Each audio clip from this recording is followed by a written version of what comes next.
It has been a really tough week here in Florida and all across the country, so today we're going to give you a break and take a look at some of the positives in our community. To start off, our MMJ Chloe came up with a list of things that you can do to help make the world a better place, starting today. First, you can donate to the people affected by the Parkland shooting by visiting their GoFundMe page at gofundme.com/Stoneman Douglas Victims Fund. Visit Volunteer Florida to explore volunteer opportunities right in your backyard. With everything from translation opportunities to arts and crafts, there is something for everyone. Are pets more of your thing? You can volunteer with Collier County to take care of homeless pets, and who knows?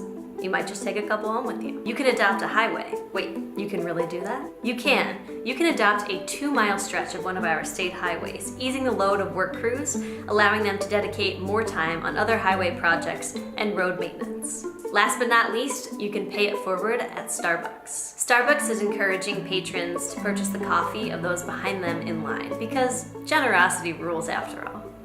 Have you ever stopped to think about how much waste you create each and every day? Carly, an FGCU student, is a vegan on a mission to lead a waste-free lifestyle. But what was it exactly that influenced her to make this decision? I went to Nicaragua, and they don't have a proper waste system, so they just burn all of their plastic.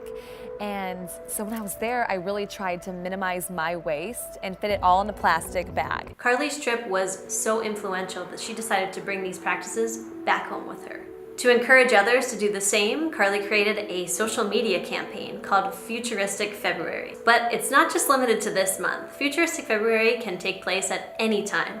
Carly explains. You can do this whenever you want. It's just basically for your experience and whatever is going to help you kind of expand your consciousness to a new level about waste and how much you are having an impact on the, environment with your consumption. Would you be interested in joining this movement? Let us know.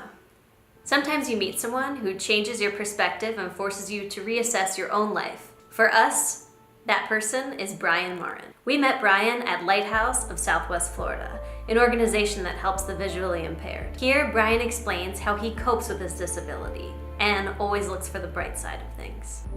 Even though when I had my vision, I wasn't a happy person, but now, it's like I said to everybody, I'm like the Colgate. I'm always smiling, showing my face that I'm always, positive. If you find yourself consumed with negative thoughts and feelings, Brian has a message for you. Basically, if you have your negative sign in your forehead, basically turn into a positive sign. Because when these things happen in your life, great things happen in the future. And that's what's happening to me now. This next story involves donuts, so just stick with us. First, we're going to talk logistics. Tamika explores the plot of land on US 41 between Daniels and Boy Scout Drive. What was once a mobile home park is now going to be the future home of AT&T, Jimmy John's Gourmet Sandwiches, Krispy Kreme Donuts, and a 280-unit upscale apartment complex called Grand Central. Another interesting and unique part about this development is that Fort Myers is actually involved with the construction. But why exactly? The city of Fort Myers is very much involved with it because it's in a TIF area, which means it's a tax increment financing. The retail side of the construction is expected to be finished at the end of 2018. This project brings hope for the start of a redevelopment here in Fort Myers. Thanks for subscribing to our newsletter. We'll see you next week.